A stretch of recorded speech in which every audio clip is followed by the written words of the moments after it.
Hello students. जैसा कि मैंने आपको लास्ट एमसीक्यू सीरीज के लास्ट फर्स्ट वीडियो में मैंने आपको डाइजेशन एंड एब्जॉर्प्शन के 10 क्वेश्चन आपको मैंने बताया था और उसका डिटेल उसके जो ऑप्शंस थे हमने वो डिस्कस किया था। होपफुली आपको वो चीज़ समझ में आ गया होगा। और उसके क्वेश्चन में जो एक लिवर के बारे में एक इंफॉर्मेशन है। लिवर हमारे बॉडी का एक लार्जेस्ट ग्लैंड है, it's not the organ. Liver is one of the largest organ, but if you talk about the largest organ वो हमारा स्किन होता है। Largest gland is our liver. ठीक है, जैसे अगर हम कहें कि लार्जेस्ट एक्सोक्राइन ग्लैंड की बात करें तो ये लिवर हो सकता है। इसमें लार्जेस्ट एंडोक्राइन ग्लैंड की बात करें तो वो हमारा थायराइड हो सकता है उसमें। लेट्स सी, वो तो डिफरेंट पार्ट है। मैं वापस क्वेश्चन पे आता हूं। मैंने 10 क्वेश्चन डिस्कस कर लिया था आप उस वीडियो में। अब मैं क्वेश्चन नंबर 11 पे आ रहा हूं और वो क्वेश्चन देखिए क्या है यहाँ पर। क्वेश्चन नंबर 11 में ये लिखा हुआ है कि how many kinds of digestive reaction takes place in duodenum. जैसे कि आप जानते हो कि ड्यूडेनम हमारा एक मोस्ट इंपॉर्टेंट पार्ट है स्मॉल इंटेस्टाइन का, जो सबसे छोटा और सबसे वाइडेस्ट होता है। रिमेंबर, जो ड्यूडेनम है इसकी लेंथ केवल 25 सेंटीमीटर के आसपास है। ये सबसे छोटा है, बट ये सबसे ज्यादा वाइडेस्ट पार्ट है स्मॉल इंटेस्टाइन का। ठीक है, और ये स्टमक से आप जानते हैं कनेक्टेड होता है विद हेल्प ऑफ पाइलेरिक स्फिंक्टर कहते हैं उसको। तो मुझे बताइए आप यहाँ पर कि इनमें से कौन सा रिएक्शन जो है, डाइजेस्टिव रिएक्शन जो है, ये ड्यूडेनम में होता है। हाउ मेनी काइंड्स, है ना। जैसे हमने फर्स्ट ऑप्शन लिखा कि पॉलीसेकेराइड पे एमाइलेज एक्ट करता है और क्या बनता है, डाइसेकेराइड। मोनोग्लिसराइड पे लाइपेज एक्ट करता है और क्या बनता है, fatty acid plus glycerol. Peptone पे पेप्टिडेज काम करता है और क्या बनता है, डाइपेप्टाइड्स, है ना। और न्यूक्लियोसाइड पे न्यूक्लियोसाइडेजेस वर्क करता है और क्या बनता है, शुगर एंड बेस। सोचिए आप इसका आंसर क्या हो सकता है। ऑप्शन नीचे लिखा हुआ है कि ए में 1 2 3 4 है, बी में 2 3 है, सी में 2 3 4 है और डी में 3 4 ओनली लिखा हुआ है। आप थोड़ा सा इस पे अपना एक व्यू बनाइए पहले, फिर मैं इसका एक्सप्लेनेशन देता हूं। तो होपफुली आपने इसका आंसर सोच लिया होगा। चलिए मैं बताता हूं आपको। तो पॉलीसेकेराइड्स पे एमाइलेज लिखा हुआ है। आप जानते हैं कि पैंक्रियाटिक एमाइलेज को क्या बोलते हैं। Have you must knowing about the term एमाइलोप्सिन।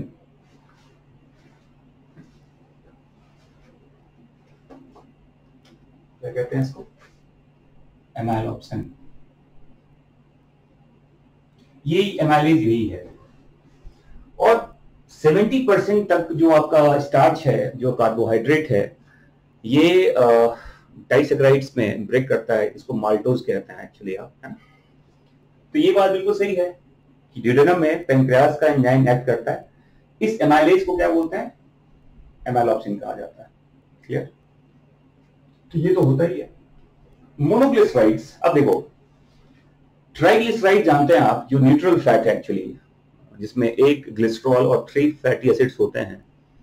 और ये ट्राइग्लिसराइड्स आपके ड्यूडेनम में पहले इमल्सिफाई होता है पाइल सॉल्ट के हेल्प से, and after the emulsification the main enzyme of fat digestion is the pancreatic lipases, जो सीक्वेंसली ट्राइग्लिसराइड को डाइजेस्ट करता है। तो ट्राइग्लिसराइड पहले क्या बनता है, डाइग्लिसराइड प्लस 1 फैटी एसिड। फिर डाइग्लिसराइड पे वही लाइपेज एक्ट करता है, देखो, फिर क्या बनेगा, मोनोग्लिसराइड प्लस 1 फैटी एसिड और फिर वही लाइपेज। ट्रिपल हाइड्रोलिसिस कहते हैं इसको, क्या बोलते हैं, ट्रिपल हाइड्रोलिसिस। और फाइनली ये जो मोनोग्लिसराइड है, लाइपेज, ये कौन सा लाइपेज है, ये पैंक्रियाटिक लाइपेज है, जिसको स्टेप्सिन भी कहा जाता है। क्या बन गया बताओ, फैटी एसिड और ग्लिसरॉल। तो ये भी होता है आपके ड्यूडेनम में। पेप्टोन जानते हैं आप कि इससे पेप्टिडेज का एक्शन होता है और डाइपेप्टाइड्स बनता है। आप देखिए आपके एनसीईआरटी में लिखा हुआ है कि ट्रिप्सिन है, काइमोट्रिप्सिन है। ये जो पेंक्रियाज से सिक्रीट होता है और ये एक प्रोटीन डाइजेस्टिंग एंजाइम है जिसको पेप्टिडेज कहते हैं एक्चुअली। तो देखो पेप्सिन भी पेप्टिडेज होता है, लेकिन वो तो स्टमक में एक्ट करता है। तो ये peptone plus produces acted by that chymotrypsin, trypsin and all that enzyme and convert that into dipeptides। और ये भी आपके एनसीईआरटी में इंफॉर्मेशन है, तो ये भी होता है। न्यूक्लियोसाइड, जैसे कि जानते हैं न्यूक्लिक एसिड को डाइजेस्ट करने के लिए हमें न्यूक्लियेज चाहिए होता है। पहले न्यूक्लियेज क्या करता है, फॉस्फोडाइस्टर लिंकेज को क्लीव करता है और कई सारे न्यूक्लियोटाइड्स बनते हैं। न्यूक्लियोटाइड्स पे एक्ट करने के लिए न्यूक्लियोटाइडेजेस की जरूरत होती है ना। और उसके बाद आप जानते हैं बनता है न्यूक्लियोसाइड प्लस अलग हो जाएगा, बताओ फॉस्फेट अलग हो गया उसका। और फिर न्यूक्लियोसाइड पे न्यूक्लियोसाइडेजेस। अब देखिए एक चीज याद रखिएगा कि ये जो न्यूक्लियोसाइडेज है ये आपके ये जो एंजाइम होता है ये सकस एंटेरिकस में होता है। ये इंटेस्टिनल जूस का एक एंजाइम है न्यूक्लियोसाइडेजेस, लेकिन इसका भी एक्शन तो ड्यूडेनम में ही होता है। तो न्यूक्लियोसाइडेजेस, न्यूक्लियोटाइडेजेस ये सब आपके सकस एंटेरिकस का एक कंपोनेंट है जो इंटेस्टिनल जूस से कहते हैं। और न्यूक्लियेज कहां से आता है, पेनक्रियास से आता है। बट इन तीनों का एक्शन तो होता है आपके ड्यूडेनम में ही, ये भी सही लिखा हुआ है। तो न्यूक्लियोसाइड पे जब रिएक्ट करेगा तो क्या होगा, एक पेंटोज शुगर आ जाएगा और कोई भी बेस आ जाएगा यहाँ पर। तो कहने का मतलब ये है कि how many kind of digestive reaction takes place in duodenum. तो इसका आंसर क्या बताओ, all the four kind of digestive process it occurs in duodenum। ठीक है, चलिए ये भी हो गया। अब आइए नेक्स्ट क्वेश्चन पे आते हैं, क्वेश्चन नंबर 12। इसमें दो स्टेटमेंट है, ऐसे क्वेश्चन भी आपके नीट में पूछे जाते हैं। इसमें दो स्टेटमेंट है। Statement 1, without sodium transport through the intestinal membrane virtually no glucose is absorbed. Question समझ में आ गया कि बिना सोडियम ट्रांसपोर्ट का अक्रॉस द इंटेस्टिनल मेम्ब्रेन हम ग्लूकोज को एब्सॉर्ब नहीं कर सकते। ये स्टेटमेंट है। स्टेटमेंट बी देखिए, अब ग्लूकोज एब्सॉर्प्शन अकर्स इन अ को transport mode with the active transport of sodium. मतलब सोडियम और ग्लूकोज का एक को ट्रांसपोर्ट है, सोडियम के एक्टिव ट्रांसपोर्ट होते हैं और उसके फ्लो में ग्लूकोज ट्रांसपोर्ट होता है। ये मैं आपको पहले भी डिस्कस कर चुका हूं और मैंने कहा था कि कार्बोहाइड्रेट डाइजेशन थोड़ा सा एक यूनिक फिनोमेनन है, जिसका मैंने पूरा एक 12-15 मिनट का वीडियो यूट्यूब पे आप देख सकते हैं, मिल जाएगा आपको। तो देखिए अभी क्वेश्चन यहाँ पर दो स्टेटमेंट है और ऑप्शंस कैसे बनाए गए हैं। देखो कि ए और बी करेक्ट स्टेटमेंट है और बी ए का एक रीजन है। जो बी है वो ए का एक करेक्ट एक्सप्लेनेशन है कि ए का कारण क्या है ना। फिर देखो बी ऑप्शन में क्या हुआ कि A and B are correct but B is not the reason of A. A is true, B is false, B is true, A is false. मेरे ख्याल से आप इसका आंसर कर सकते हैं क्योंकि इसका डिटेल इंफॉर्मेशन मैंने पहले के लेक्चर वीडियो में भी बताया था आपको, और वही क्वेश्चन को मैंने थोड़ा सा मॉडिफाई किया हुआ है यहाँ पर स्टेटमेंट के फॉर्म में। तो आंसर समझ में आ गया होगा इसका। इसका आंसर है ए। ए और बी दोनों ही करेक्ट स्टेटमेंट है और बी जो है वो ए का एक करेक्ट एक्सप्लेनेशन भी है कि बिना सोडियम का जो ग्लूकोज है वो ट्रांसपोर्ट नहीं हो सकता। उसका कारण क्या है, तो ये लिखा हुआ है आपके बी ऑप्शन में। ठीक है, तो ऐसे क्वेश्चंस पहले आपके एम्स में एसेशन रीजनिंग के फॉर्म में आता था, अब उसी को स्टेटमेंट के फॉर्म में पूछ रहे हैं।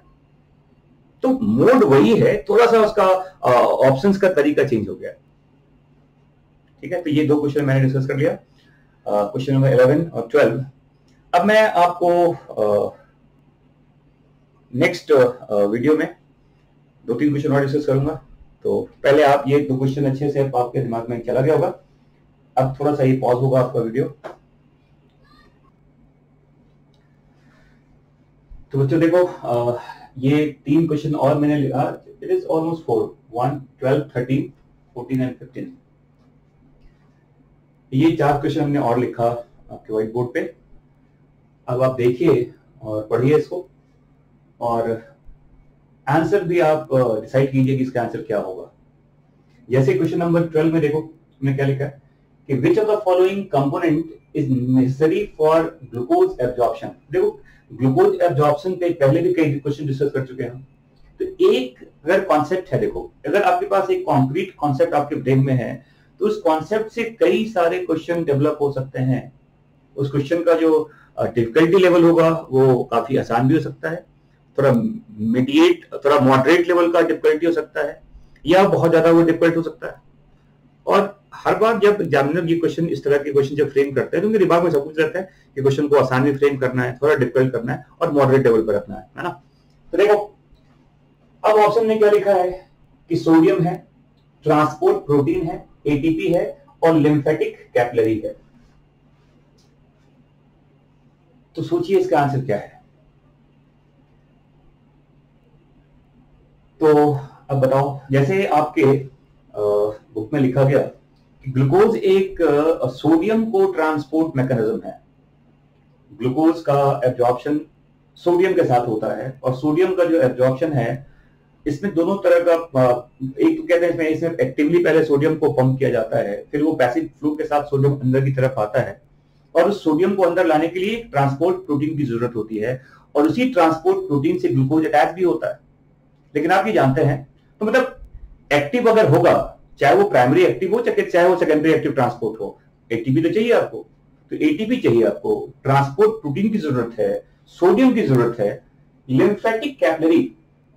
तो देखो आप जानते हैं कि आपके इंटेस्टिनल विलाई के अंदर ब्लड कैपिलरी होता है और लिम्फेटिक चैनल्स होते हैं जिसको लैक्टियल्स भी कहते हैं, है ना।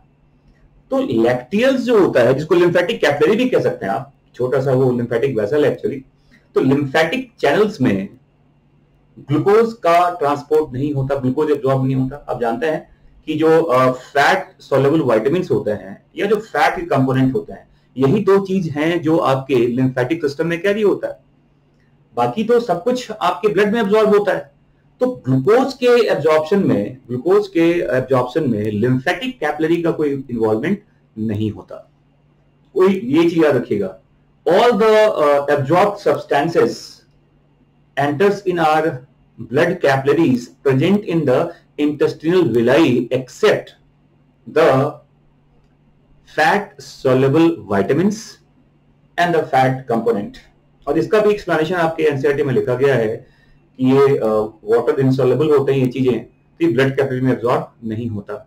एंड दैट्स व्हाई इसका आंसर क्या हो गया बताओ, 1 2 3 लिम्फेटिक कैपिलरी की जरूरत इसमें नहीं है। क्लियर। हमारी क्वेश्चन नंबर 13 पे, which of the following is are not an enzyme secreting cells। इनमें से कौन एंजाइम सिक्रेटिंग सेल्स नहीं है। आप पढ़िए ऑप्शन। हमने लिखा फर्स्ट में ऑर्गेनिक सेल, सेकंड में क्या लिखा हमने, पेनेट सेल, देखो पेनेट सेल। थर्ड में क्या लिखा हमने, हेपेटिक सेल। फोर्थ में क्या लिखा हमने, पैंक्रेटिक एसिनर सेल्स। और फिफ्थ में क्या लिखा हमने, गॉबलेट सेल। और ये है ऑप्शन नीचे देखो, 1 5 ओनली, बी में लिखा हुआ है 2 3 ओनली, सी में लिखा हुआ 1 3 5 ओनली और डी में लिखा गया 2 3 4 ओनली। तो क्या लगता है आपको क्या होगा इसका आंसर?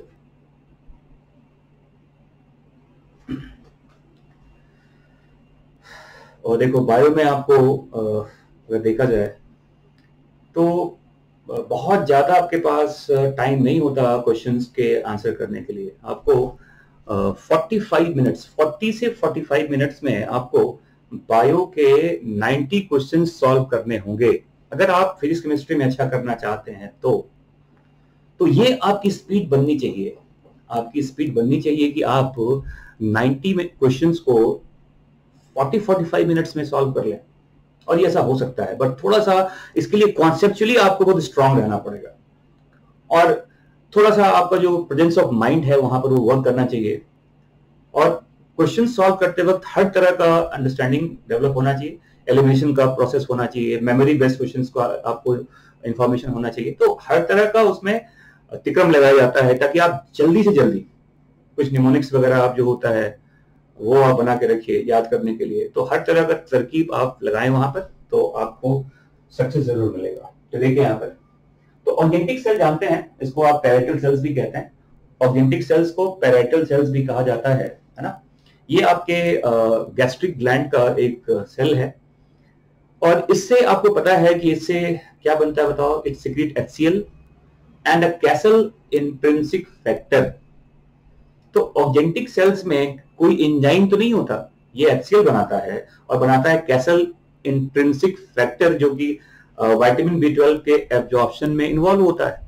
और ऑर्गेनिक सेल्स का HCl उसका रोल है, बट ऑर्गेनिक सेल्स खुद कोई एंजाइम सिक्रीट नहीं करता। तो ऑर्गेनिक सेल से कोई एंजाइम नहीं आता। अब आइए नंबर 2 पे, पैनेट सेल। पैनेट सेल आपके स्मॉल इंटेस्टाइन के म्यूकोसल पार्ट से आता है, और यहां से लाइसोजाइम्स आते हैं। देखो lysozyme, it also act like as an enzyme, और ये एंटीमाइक्रोबियल होता है, पता है आपको। तो पैनेट सेल्स से लाइसोजाइम आता है और ये एंजाइम सिक्रीट करता है। ऑल्दो ये एंजाइम डाइजेस्टिव प्रोसेस में इन्वॉल्व नहीं है, बट लाइसोजाइम लिखा हुआ है तो एंजाइमेटिक एक्शन होता है इसका। हेपेटिक सेल्स आप जानते हैं, यहां से बाइल आता है एक्चुअली, और हेपेटिक सेल्स में ऐसा कोई डाइजेस्टिव एंजाइम का कोई रोल नहीं है। पैंक्रियाटिक एसिनर सेल, देखो पैंक्रियाज के जो एक्सोक्राइन पार्ट होते हैं, पैंक्रियाज के एक्सोक्राइन पार्ट के उस सेल को जो एंजाइम सिक्रीट करता है डिफरेंट तरह के, उसी का नाम पैंक्रियाटिक एसिनर सेल कहा जाता है। तो देखो पैंक्रियाटिक एसिनी जो होता है, जो एक तरह का एक्सोक्राइन ग्लैंड का पार्ट है, उसमें दो तरह के सेल्स मिलते हैं, एक तो पैंक्रियाटिक एसिनर सेल और एक होता है डक्ट सेल। डक्ट सेल से ही बाइकार्बोनेट आयन का सिक्रीशन होता है, और इस एसिनर सेल से बताओ मैंने क्या बताया, एक और नाम बताया, देखो डक्ट सेल याद रखिएगा। इसी डक्ट सेल से बाइकार्बोनेट का क्या बताओ सिक्रीशन होता है। एसिनर सेल से एंजाइम आता है, और इस डक्ट सेल से क्या आता है, sorry that is sodium bicarbonate ions. तो ये इसमें आंसर आएगा, यहां से एंजाइम आता है। और गॉबलेट सेल्स से म्यूकस सिक्रीट होता है, पता है आपको, वहां भी कोई एंजाइम नहीं है एक्चुअली। तो अगर देखा जाए तो क्या क्या हो गया, कहां कहां से इसमें नॉट क्या है। देखो ये बड़ा इंपॉर्टेंट है, आप कई बार इस चीज को मिस कर जाते हैं कि नॉट लगाने के बाद हम उस नॉट को देख नहीं पाते, हम पॉजिटिव सोचते रहते हैं और नेगेटिव का ध्यान ही नहीं होता। तो ये नॉट पे ध्यान दीजिएगा। तो ऑर्गेनिक सेल से नहीं आता कोई एंजाइम, हेपेटिक सेल से भी नहीं आता कोई एंजाइम, और आपके गॉबलेट सेल से भी कोई एंजाइम नहीं आता। तो क्या हो गया आंसर बताओ, 1, 3, 5, 1, 3 एंड 5। क्लियर? चलिए अब हम आते हैं क्वेश्चन नंबर 14 पे। 14 में क्या लिखा हुआ देखो, कि which of the following process of digestive system is independent of enzymatic action. इनमें से कौन से प्रोसेस में एंजाइम का, डाइजेस्टिव एंजाइम का कोई रोल नहीं है। मतलब कोई भी एंजाइमेटिक एक्शन नहीं है, ये बिना एंजाइम का ही प्रोसेस होता ही है। जैसे देखो लिखा हुआ है फर्स्ट में इमल्सिफिकेशन ऑफ फैट, सेकंड क्या लिखा है, एक्टिवेशन ऑफ ट्रिप्सिनोजेन, थर्ड लिखा है देखो एक्टिवेशन ऑफ पेप्सिनोजेन, फोर्थ क्या लिखा था, at duodenum change in acidic pH of chyme, fifth लिखा है digestion of milk in infants, और सिक्स्थ लिखा है फॉर्मेशन ऑफ बोलस। ये सारा टर्म आप जानते हैं, बोलस क्या है, काइन क्या है, इमल्सिफिकेशन क्या है, पता आपको। तो आप आंसर सोचिए थोड़ी देर। और ये लिखा इसमें कितने प्रोसेस हैं जो कि डाइजेशन, कितने प्रोसेस में एंजाइम का इसमें रोल है, वही मैं पूछ रहा हूं यहाँ पर। जैसे आप देखिए इमल्सिफिकेशन ऑफ फैट, यस, इसमें बाइल सॉल्ट का इन्वॉल्वमेंट है, यहाँ कोई एंजाइमेटिक पार्ट इन्वॉल्व नहीं होता। तो इमल्सिफिकेशन ऑफ फैट में किसी एंजाइम की जरूरत नहीं है, ये बाइल सॉल्ट के हेल्प से होता है। इसके बाद देखो एक्टिवेशन ऑफ ट्रिप्सिनोजेन, आप जानते हैं एंटेरोकाइनेज एक एंजाइम है एक्चुअली, जो ट्रिप्सिनोजेन को ट्रिप्सिन में एक्टिवेट करता है। ये तो बात बिल्कुल सही है ना, इसमें एंजाइम चाहिए आपको। एक्टिवेशन ऑफ पेप्सिनोजेन, अब जानते हैं पेप्सिनोजेन को एक्टिवेट करने के लिए HCl की जरूरत होती है, तो यहां भी आपको एंजाइम की जरूरत नहीं है। At duodenum change in acidic pH, आपको पता है कि जब वो एसिडिक काइन आपके ड्यूडेनम में आता है तो जो सेक्रेटिन वगैरह होते हैं वो हार्मोन की तरह करता है एक्चुअली, और सेक्रेटिन की वजह से आपके इस डक्ट सेल से क्या निकलता है, बाइकार्बोनेट आयंस, जो उस एसिडिक पीएच को न्यूट्रलाइज करेगा और उसके पीएच को वापस वो अल्कलाइन पीएच पे लेके जाता है। तो इसमें भी किसी तरह का एंजाइम का कोई रोल नहीं है ना, फोर्थ वाले पार्ट में। मिल्क इन इन्फेंट्स, आप जानते हैं एक एंजाइम है रेनिन, जो एडल्ट में नहीं होता, इन्फेंट्स में मिलता है, ये रेनिन मिल्क के डाइजेशन में ये जरूरत होता है इसका। तो RENNIN, देखो एक होता है RENIN रेनिन, जो आपके किडनी ट्यूब्यूल से आता है, वो अलग चीज है, तो वो एक इंजाइम है एक्चुअली, ये भी एक इंजाइम है, लेकिन ये जो रेनिन है ये मिल्क के डाइजेशन में इन्वॉल्व होता है और ये इन्फेंट्स में होता है, ह्यूमन इन्फेंट्स में ये होता है ना। तो ये है, यस, एंजाइम की जरूरत है यहाँ पर। और देखो फॉर्मेशन ऑफ बोलस, अब सेलेब्री एमाइलेज जब आपके फूड पैक करता है तो वो बोलस बनाता है, उसमें म्यूकस भी होता है, उसमें एंजाइम का रोल भी होता है। तो बोलस के फॉर्मेशन में salivary amylase play a very important role, जो एक एंजाइम है, तो इसमें भी एंजाइम का इन्वॉल्वमेंट होगा। तो ऑप्शन क्या बना देखो, emulsification of fat, no enzyme required. Activation of trypsinogen, yes, enzyme is there. Activation of trypsinogen, no enzyme is there. Duodenum pH, यहां भी एंजाइम चाहिए आपको, एंजाइम की जरूरत यहां पर है और एंजाइम की जरूरत यहां भी है।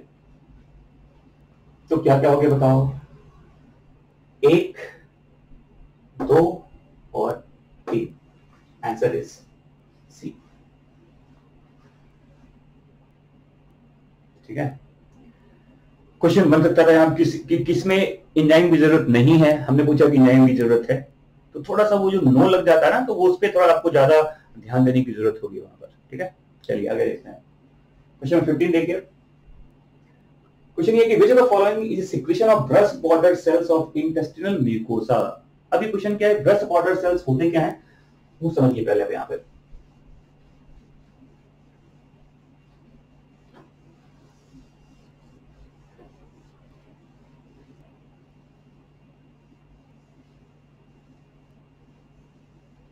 देखो, जैसा आप जानते हो कि आपके जो जैसे ये इस तरह का ये विलाई का स्ट्रक्चर होता है, देखो ऐसे ना,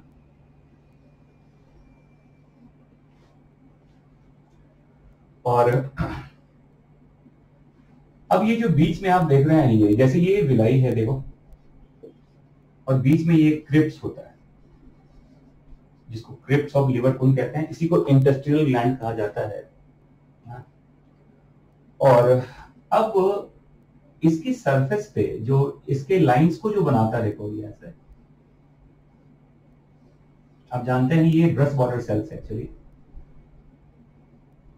ब्रश बॉर्डर क्यों कहते हैं, क्योंकि ये जो सेल्स होते हैं इंटेस्टिनल म्यूकोसा में, यहां पर ये इस तरह का माइक्रोविलाई होता है, तो माइक्रोविलाई की वजह से ही इसका ब्रश बॉर्डर, इसको सेल्स हम कहते हैं एक्चुअली। और आप जानते हो कि बहुत सारे ऐसे जितने भी इंटेस्टिनल आपकी सकस एंटेरिकस के जितने भी आपके एंजाइम्स होते हैं वो सरफेस पे अवेलेबल है। कहने का मतलब देखो इस तरह से होता है कि एंजाइम का पार्ट यहाँ अवेलेबल है और यहीं से वो सबस्ट्रेट इससे बाइंड करता है एक्चुअली। तो जितने भी एंजाइम सकस एंटेरिकस के होते हैं वो सभी ब्रश बॉर्डर एंजाइम कहे जाते हैं, क्योंकि वो ब्रश बॉर्डर सेल्स के सरफेस पे वो एंजाइम क्या बताओ अटैच्ड रहता है ना। मतलब वो food component brush border cells के अंदर एंटर नहीं कर रहा है, वो सरफेस पे डाइजेशन का हो जाता है। ठीक है, तो आपको पता है कि ब्रश बॉर्डर माइक्रोविलाई की अपीयरेंस से होता है। विलाई के जो फॉर्मिंग सेल्स हैं उसको एंट्रोसाइटिक सेल्स कहते हैं, और एंट्रोसाइटिक सेल्स के जो सेल्स हैं उसके प्लाज्मा मेम्ब्रेन के इन्वेजिनेशन को माइक्रोविलाई कहते हैं। और उसी माइक्रोविलाई की वजह से ये ब्रश बॉर्डर्स का अपीयरेंस होता है इसका, जिसके सेल्स को क्या कहते हैं, ब्रश बॉर्डर सेल्स। और इसमें किसके एंजाइम आते हैं बताओ, सकस एंटेरिकस के जो इंटेस्टिनल ग्लैंड का जो एंजाइमेटिक सिक्रीशन है पूरा का पूरा, वो इंटेस्टिनल जूस को क्या कहते हैं बताओ, सकस एंटेरिकस कहा जाता है। तो देखिए यहाँ पर ऑप्शन देखिए, इलास्टेजेस ये पेनक्रियास का एंजाइम है, तो ये सकस एंटेरिकस में नहीं होता। स्टेप्सिन ये पेनक्रेटिक लाइपेज होता है, इसमें भी आपको ब्रश बॉर्डर की जरूरत नहीं है। इरेप्सिन क्या बताओ, तो देखो erepsin includes enzyme called amino peptidase and dipeptidase. Intestinal peptidase जो है वो इंटेस्टिनल पेप्टिडेजेस को ही कंबाइंड फॉर्म में क्या बोलते हैं, इरेप्सिन कहते हैं। और ये दोनों सकस एंटेरिकस में होता है ना। और न्यूक्लियस जानते हैं ये पेनक्रियास से भी ये भी आता है। तो इसका आंसर क्या हो गया बताओ? इसका आंसर क्या हो गया? Erepsin. It includes two different enzymes, aminopeptidases and dipeptidases, and combined form में क्या बोलेंगे इसको आप? इसे कहते हैं इंटेस्टिनल पेप्टिडेजेस।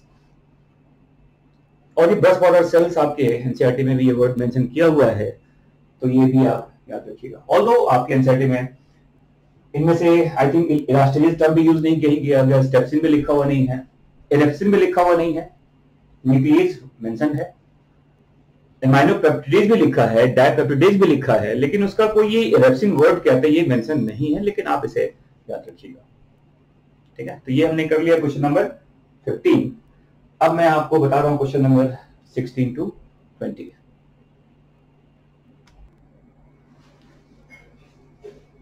हाँ जी बच्चों, अब यहां देखो, अब मैं क्वेश्चन डिस्कस कर रहा हूं 16 टू 19 इस पेज में। तो क्वेश्चन नंबर 16 देखो क्या है। हमने ये 4 मैचिंग लिखा हुआ है एक्चुअली, और इसमें आपको देखना है कि मैचिंग में से क्या आपको सही लग रहा है इसके अंदर। जैसे हमने फर्स्ट लिखा हुआ है मेमेलियन टीथ, और लिखा हुआ है थीकोडोंट एंड डायथायोडोंट, थीकोडोंट एंड डायथायोडोंट। फिर लिखा है ऑल द टंग पेपले, ऑल ऐसे कर लो चाहे, ठीक है, ऑल टंग पेपले मतलब टंग के सारे पेपले कंटेन्स मेनी टेस्ट बर्ड्स। ठीक है, epiglottis, cartilaginous flap of gullet, and cecum host some symbiotic microorganisms। ये 4 हैं, 1 2 3 4। और ऑप्शन देखो क्या लिखा हुआ है इसमें ABCD में कि all 4 are correct, only 1 is correct, only 2 are correct, all are incorrect। तो मेरे ख्याल से आपने इसका आंसर, तो थोड़ा आसान था क्वेश्चन एक्चुअली, तो आपने तुरंत इसका आंसर ढूंढ लिया होगा कि इसमें आप देखिए तो ऑल टंग पेपिले, चलो ये देखते हैं पहले मेमेलियन टीथ। तो आपकी एनसीईआरटी में लिखा होगा कि मेजॉरिटी ऑफ मेमेलियन टीथ जो होते हैं ये डायफायोडोंट होते हैं, मतलब जो मिल्क टीथ उसमें होता है वो टूटता है और दोबारा वन सेट ऑफ टीथ उसमें अपीयर होता है। तो by the origin human beings भी डायफायोडोंट है, ऑल्दो कुछ दांत उसमें एक बार अपीयर होता है, बट जो मिल्क टीथ है वो तो दोबारा आता ही है। तो by the origin majority of mammals are diphyodont and that is the NCERT information. तो याद रखिएगा इसको। और अब जानते हैं कि जो हमारा जो टीथ है, मैमल्स के जो टीथ होते हैं, रूटेड टीथ होते हैं, वो जॉ के सॉकेट में अटैच्ड होता है, इसे थीकोडोंट कहते हैं, है ना, पढ़ा होगा कहीं पे। ये एक्रोडोंट होता है फ्रॉग वगैरह में, मतलब प्लूरोडोंट कहते हैं रेप्टिलिया वगैरह में, तो वो अलग तरह क्लासिफिकेशन है, बट मैमल्स का टीथ थीकोडोंट है, रूटेड टीथ है inside the bony jaw socket. Yes it is right कि मेमेलियन टीथ थीकोडोंट और डायथायोडोंट होता है, ये सही लिखा हुआ है। ऑल टंग पेपिले, ये गलत स्टेटमेंट है एक्चुअली। सभी आप जानते हैं कि आपके टंग में फिलीफॉर्म पेपले होते हैं, फंजीफॉर्म पेपले होते हैं, सर्कमवेलेट पेपले होते हैं, और इसमें से सबसे ज्यादा नंबर फिलीफॉर्म पेपले का होता है, जो आपके टंग के मिडिल पार्ट पे होता है बहुत ज्यादा, और उसमें कोई टेस्ट बर्ड नहीं होता।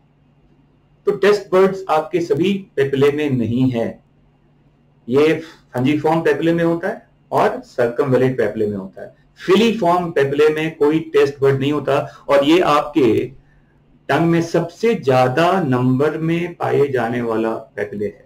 सबसे स्मॉलेस्ट भी होता है और सबसे ज्यादा नंबर होता है इसका, फिलीफॉर्म पेपिले कहते हैं इसको। तो ये स्टेटमेंट गलत है, it is wrong, it is right, sorry it is right, it is wrong.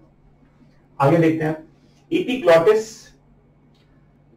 Cartilaginous flap of gullet. आप जानते हैं कि लैरिंगोफेरिंक्स वाले एरिया में 2 ऐसे ओपनिंग्स आते हैं। एक ओपनिंग होता है ट्रैकिया का, विंड पाइप का, और एक ओपनिंग इसका होता है इसोफेगस का। जिस ओपनिंग का ट्रैकिया से जहां से कंटिन्यूएशन है, इसे कहते हैं gullet. Sorry it is called glottis, not gullet, it is called glottis. और जो इसोफेगस का ये ओपनिंग है, इसे कहते हैं क्या? इसे कहते हैं गलेट। और जैसा कि आप जानते हो कि हमारा जो ये जो एपिग्लॉटिस है, जो सोलोइंग के समय एयर पाइप को, विंड पाइप को बंद करता है, ये यहां पर होता है वैसे, ये है एपिग्लॉटिस।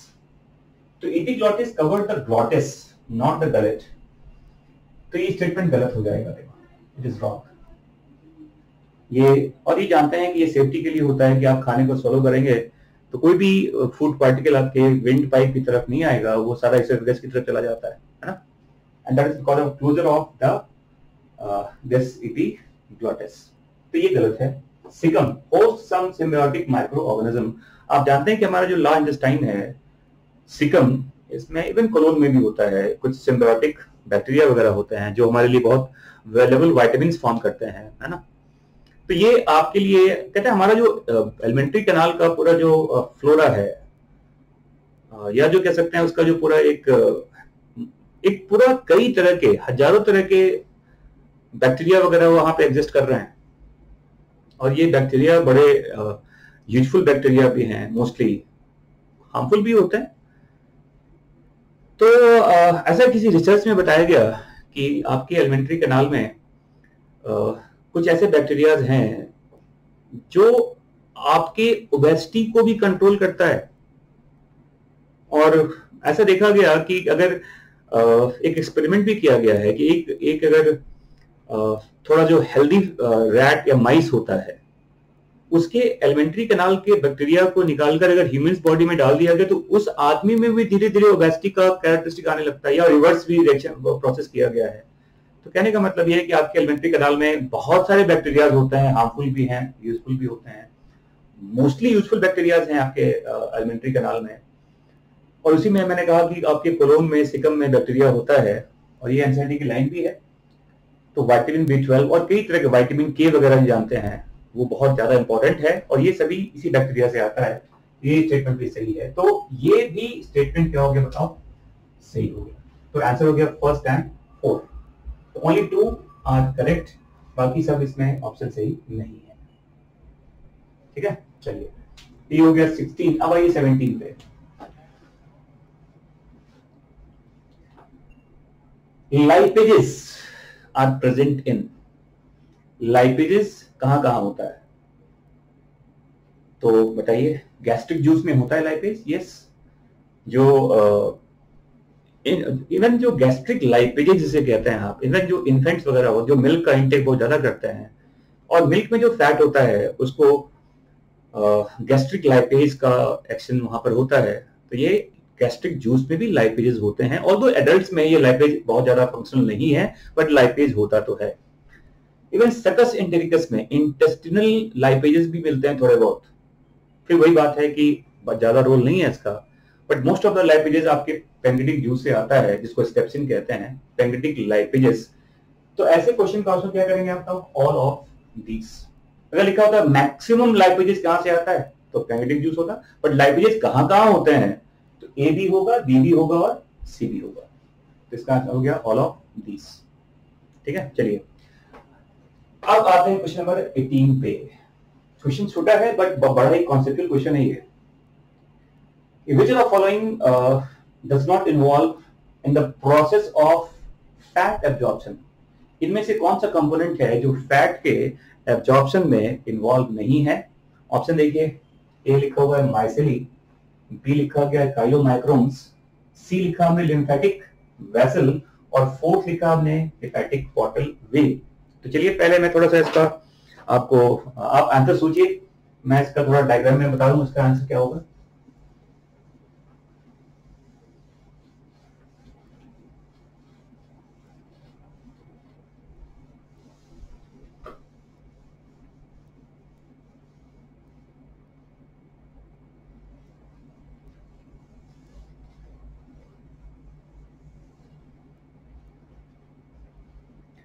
होपफुली आपने कुछ इसका आंसर सोच लिया होगा। देखिए, जैसे आप जानते हो कि अगर मान लो ये आपका एक विलाई का पूरा एरिया है, और इसमें ये मान लीजिए ये हमारा ब्लड कैपिलरी है और इसमें मान लो ये एक लिम्फेटिक वेसल है, लैक्टियल भी कहते हैं इसको, लिम्फेटिक वेसल को लैक्टियल भी कहते हैं, और ये हमारा ब्लड कैपिलरी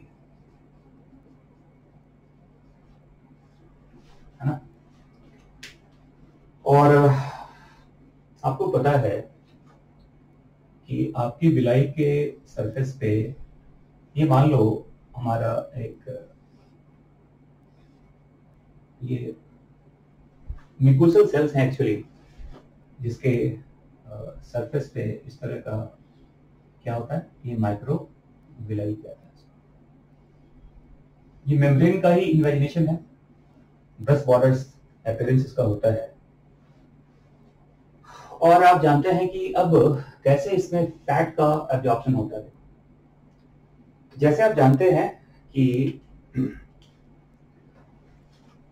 जो माइसेली वगैरह जो होता है ये एक फॉस्फोलिपिड है एक्चुअली, माइसेली, जिसके आउटर सरफेस पे फॉस्फेट का पार्ट होता है, इनर पार्ट पे हाइड्रोकार्बन्स होते हैं, मतलब आउटर सरफेस हाइड्रोफिलिक कहते हैं और इनर कोर इसका हाइड्रोफोबिक होता है।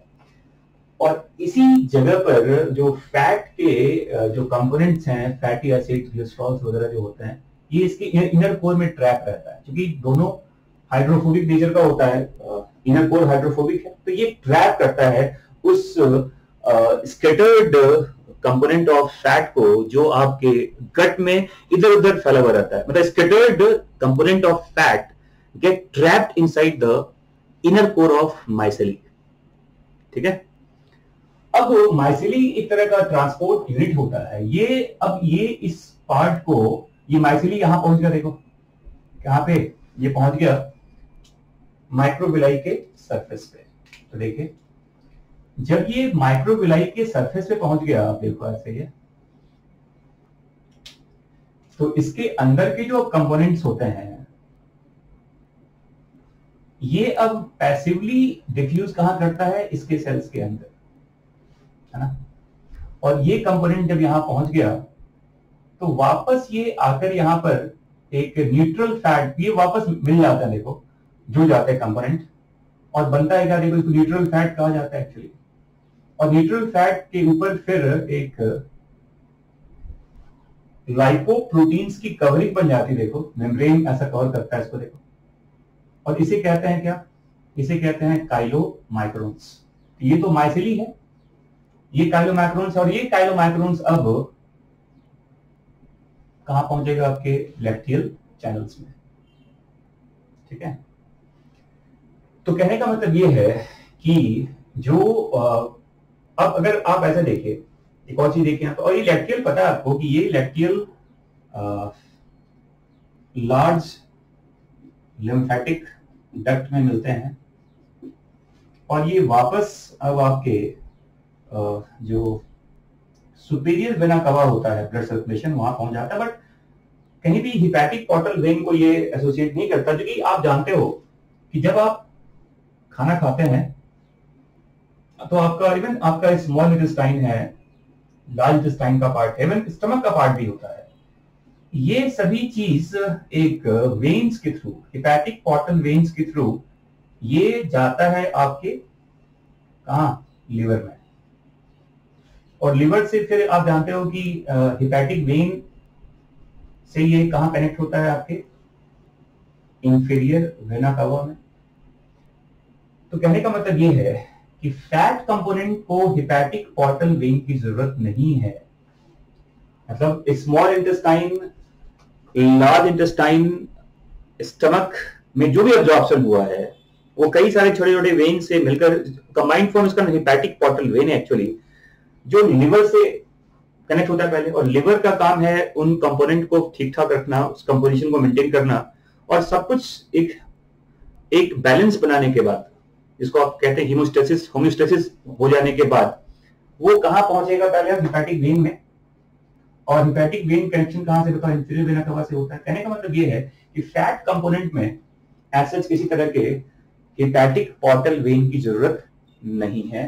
तो इसका आंसर क्या हो गया, बताओ, हिपैटिक पोर्टल वेन। तो ये याद रखिएगा, माइसेली, attachment with microvilli, passive diffusion होता है फैट कंपोनेंट का सेल्स के अंदर। सेल्स में क्या बनता है पहले बताओ, न्यूट्रल फैट बनता है, एंजाइम वगैरह इसी सेल्स के अंदर मिलते हैं। और न्यूट्रल फैट फिर क्या बनेगा, काइलोमाइक्रोन्स कवरिंग के बाद। और काइलोमाइक्रोन्स कहां पहुंचता है, आपके लेक्टियल जो लिम्फेटिक वेसल्स का पार्ट होता है एक्चुअली। तो कहीं भी देखिए आप, इसमें हेपेटिक पोर्टल वेन की जरूरत नहीं है। तो फैट और फैट कंपोनेंट या फिर फैट सॉल्युबल विटामिन्स, इनको छोड़ दीजिए आप। तो जो भी चीज आपके ब्लड में एब्जॉर्ब हो रहा है आपके एलिमेंट्री कैनाल में, वो सब कुछ कहां पहुंचेगा, पहले आपके लिवर में through the hepatic portal vein, and that's why the answer is hepatic portal vein. Clear? अब आइए क्वेश्चन नंबर 19 पे। क्वेश्चन क्या है देखो, which of the following digestive enzyme are able to produce two different kind of end products after digestive action. देखिए question क्या है कि which of the following digestive enzyme are able to produce two different kind of end products after digestive action. Option देखिए, nucleases, माल्टेजेस, डाइपेप्टिडेजेस and सुक्रेजेस। सोचिए इसका answer क्या है। Option लिखा देखो, ए में 1 2 3 4, बी में लिखा है 1 4, सी में लिखा है 2 ओनली, और डी में लिखा है 1 ओनली। होपफुली आपने आंसर सोच लिया होगा इसका, और इसका आंसर बताओ क्या है। न्यूक्लियेज जानते हैं आप कि ये न्यूक्लियेज कहां से आता है, बताओ। ये न्यूक्लियस आते हैं आपके पेंक्रियास के एंजाइम से। एंड न्यूक्लियस क्या करता है कि बहुत सारे न्यूक्लियोटाइड्स फॉर्म करता है ना। तो एंड प्रोडक्ट बहुत ज्यादा है, टू डिफरेंट काइंड का नहीं, बहुत तरह के उसमें, although all are nucleotides only, है ना, लेकिन वो अगर देखें आप तो बहुत तरह के उसमें न्यूक्लियोटाइड्स का फॉर्मेशन हो जाता है वहां पर। फिर देखो माल्टेजेस में क्या बनता है बताओ। Maltases acts on maltose and form glucose plus glucose, है ना। फिर देखो डाइपेप्टिडेजेस में क्या बनता है बताओ। डाइपेप्टिडेजेस acts on dipeptides form amino acids plus amino acids, तो वो भी तो सेम तरह का ही हो जाएगा। और सुक्रेजेस देखिए आप, तो ये क्या बनाता है बताओ। Sucrases acts on sucrose mix glucose and fructose, ठीक है। तो डिफरेंट तरह का जो एंड प्रोडक्ट देखा जाए वो क्या बताओ, या तो न्यूक्लियस से आएगा या फिर कहां से आएगा बताओ, सुक्रेजेस से आएगा। The answer is 1 and 4 only. समझ में आ गया। तो ये है क्वेश्चंस वगैरह, याद रखिएगा इसको। अब मैं बाकी क्वेश्चन डिस्कस कर रहा हूँ, थोड़ा सा इसको मैं पॉज करूंगा यहाँ पर।